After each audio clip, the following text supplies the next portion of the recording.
देवानां च ऋषीणां च गुरून् काञ्चनं सन्निभं बुद्धिभूतं त्रिलोकेशं तं नमामि बृहस्पतिम्। ओम बृहस्पतये नमः। ओम ग्रां ग्रीं ग्रौं सः गुरुवे नमः। ओम ह्रीं नमः। ओम हौं आं क्षयो सः। ओ प्रेम से बोलिए बृहस्पति भगवान की जय। आइए जानते हैं गुरुवार का दिन भगवान श्री हरि विष्णु को समर्पित है। इस दिन भगवान विष्णु की विधि विधान से पूजा करना शुभ माना जाता है। ज्योतिष शास्त्रों के अनुसार अगर व्यक्ति की कुंडली में गुरु मजबूत नहीं है और शादी में कई अड़चनों का सामना करना पड़ रहा है तो गुरुवार का व्रत काफी लाभकारी साबित हो सकता है। इसके साथ ही ज्योतिष अविवाहित जातकों को गुरुवार का व्रत रखने की सलाह देती है। माना जाता है गुरुवार का व्रत करने से व्यक्ति को सभी समस्याओं से छुटकारा मिल जाता है। इसके साथ ही कुंडली में गुरु ग्रह मजबूत हो जाते हैं। जानिए गुरुवार व्रत के बारे में। गुरुवार व्रत की शुरुआत पौष मास को छोड़कर किसी भी मास के शुक्ल पक्ष के पहले बृहस्पतिवार के दिन से करना शुभ माना जाता है। भगवान विष्णु और बृहस्पति देव की कृपा पाने के लिए लगातार 16 गुरुवार का व्रत रखना चाहिए। 17वें गुरुवार को व्रत का उद्यापन करना चाहिए। मासिक धर्म की वजह से महिलाएं व्रत नहीं रख सकती हैं। इसके अलावा गुरुवार का व्रत 1, 3, 5, 7 और 9 साल या फिर आजीवन भी रख सकते हैं। गुरुवार के दिन सूर्योदय से पहले उठकर सभी कामों से निवृत्त होकर स्नान करके पीले रंग के वस्त्र धारण कर ले। भगवान विष्णु को ध्यान रखते हुए व्रत एवं संकल्प ले। भगवान विष्णु बृहस्पति देव की विधि विधान से पूजा करें। भगवान को पीले फूल पीले चंदन के साथ पीले रंग का भोग लगाए। आप चाहे तो भोग में चने की दाल और गुड़ ले सकते हैं। इसके बाद धूप दीप आदि जलाकर बृहस्पति देव के व्रत कथा का पाठ कर ले। इसके बाद विधिवत तरीके से आरती करके भूल चूक के लिए माफी मांग ले। केले की जड़ में जल अर्पण करने के साथ भोग आदि लगाए। फिर दिन भर फलाहार व्रत रखे और शाम को पीले रंग का भोजन ग्रहण करे। आइए अब बृहस्पति भगवान का व्रत कथा सुनते हैं। सभी श्रोतागण ध्यान पूर्वक सुने बृहस्पति देव का व्रत कथा। भारतवर्ष में एक प्रतापी और दानी राजा राज्य करता था। वह नित्य गरीबों को ब्राह्मणों को सहायता करता था। यह बात उसकी रानी को अच्छी नहीं लगी। वह न ही गरीबों को दान देती, न ही भगवान का पूजा करती और न ही राजा को दान देने से मना किया करती थी। एक दिन राजा शिकार खेलने वन को गए थे तो रानी महल में अकेली थी। उसी समय बृहस्पति देव साधु वेश में राजा के महल में भिक्षा के लिए गए और भिक्षा मांगी। रानी ने भिक्षा देने से इनकार किया और कहा, हे साधु महाराज, मैं तो दान पुण्य से तंग आ गई हूँ। मेरा पति सारा धन लुटाते रहते हैं। मेरी इच्छा है कि हमारा धन नष्ट हो जाए, फिर न रहेगा बांस न बजेगी बांसुरी। साधु ने कहा, देवी तुम तो बड़ी विचित्र हो।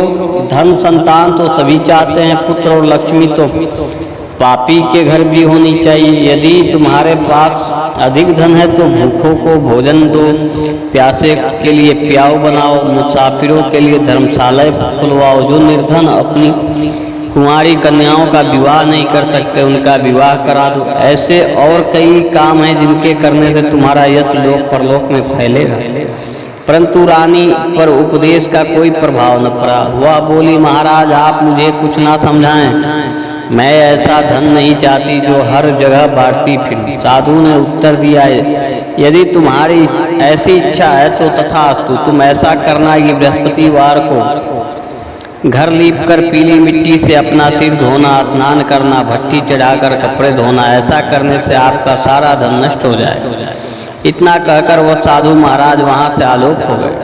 साधु के अनुसार कहे बातों को पूरा करते हुए रानी को केवल 3 बृहस्पतिवार ही बीते थे कि उसकी समस्त धन संपत्ति नष्ट हो गई। भोजन के लिए राजा का परिवार तरसने लगा। तब एक दिन राजा ने रानी से बोला कि हे रानी, तुम यहीं रहो, मैं दूसरे देश को जाता हूँ, क्योंकि यहाँ पर सभी लोग मुझे जानते हैं, इसलिए मैं कोई छोटा कार्य नहीं कर सकता। ऐसा कहकर राजा प्रदेश चले जाते। वहाँ वह जंगल से लकड़ी काट कर लाता और शहर में बेचता था। इस तरह वह अपना जीवन व्यतीत करने लगा। इधर राजा के प्रदेश जाते ही रानी और दासी दुखी रहने लगे। एक बार जब रानी और दासी को 7 दिन तक बिना भोजन के रहना पड़ा तो रानी ने अपनी दासी से कहा, हे दासी, पास ही के नगर में मेरी बहन रहती है, वह बड़ी धनवान है, तो उसके पास जा और कुछ ले आ, ताकि थोड़ी बहुत गुजर बसर हो जाए। दासी रानी की बहन के पास गई। उस दिन गुरुवार था और वह रानी की बहन उस समय बृहस्पति व्रत की कथा सुन रही। दासी ने रानी की बहन को अपनी रानी का संदेश दिया, लेकिन रानी की बड़ी बहन ने कोई उत्तर नहीं दिया। जब दासी को रानी की बहन से कोई उत्तर नहीं मिला तो वह बहुत दुखी हुई और उसे क्रोध भी आया। दासी ने वापस आकर रानी को सारी बात बता दी। सुनकर रानी ने अपने भाग्य को कोसा। उधर रानी की बहन ने सोचा कि मेरी बहन की दासी आई थी, परंतु मैं उससे नहीं बोली, इससे वह बहुत दुखी हुई होगी।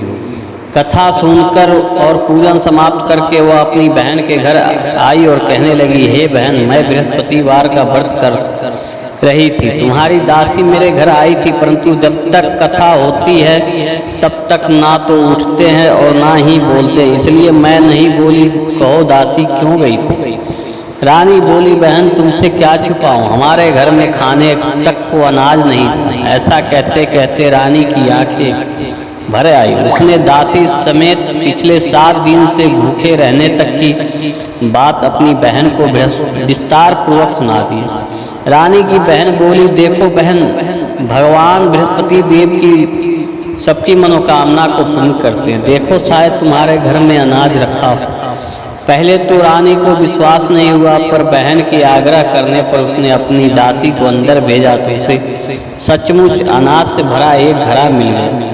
यह देखकर दासी को बड़ी हैरानी हुई। दासी रानी से कहने लगी, हे रानी, जब हमको भोजन नहीं मिलता तो हम व्रत ही तो करते हैं, इसलिए क्यों न इनसे व्रत और कथा की विधि पूछ ली जाए ताकि हम भी व्रत कर सकें। तब रानी ने अपनी बहन से बृहस्पतिवार व्रत का बारे में पूछा।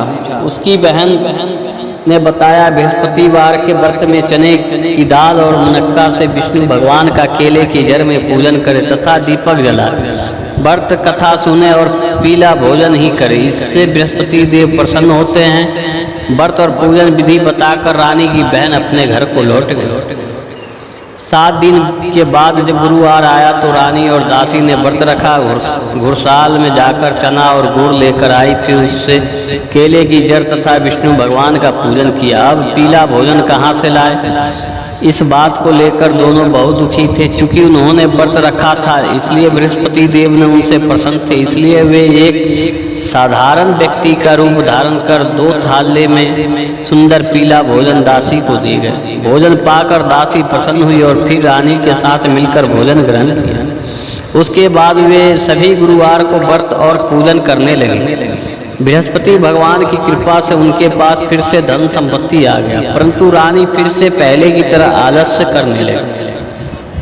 तब दासी बोली, देखो रानी, तुम पहले भी इसी प्रकार आलस करती थी, तुम्हें धन रखने में कष्ट होता था, इस कारण सभी धन नष्ट हो गए, और अब जब भगवान बृहस्पति की कृपा से धन मिलता है तो तुम्हें फिर से आलस होता है। रानी को समझाते हुए दासी कहती है कि बड़ी मुसीबत के बाद हमने यह धन पाया है, इसलिए हमें दान पुण्य करना चाहिए, भूखे मनुष्य को भोजन कराना चाहिए और धन को शुभ कार्यों में खर्च करना चाहिए, जिससे तुम्हारे कुल का यश होगा, बढ़ेगा, स्वर्ग की प्राप्ति होगी और पितृ प्रसन्न होंगे। दासी की बात मानकर रानी अपना धन शुभ कार्यों में खर्च करने लगी, जिससे पूरे नगर में उसका यश फैलने लगा। बृहस्पतिवार व्रत कथा बृहस्पतिवार व्रत कथा के बाद श्रद्धा के साथ आरती की जानी चाहिए। इसके बाद प्रसाद बांटकर उसे ग्रहण करना चाहिए। प्रेम से बोलिए बृहस्पति भगवान की जय।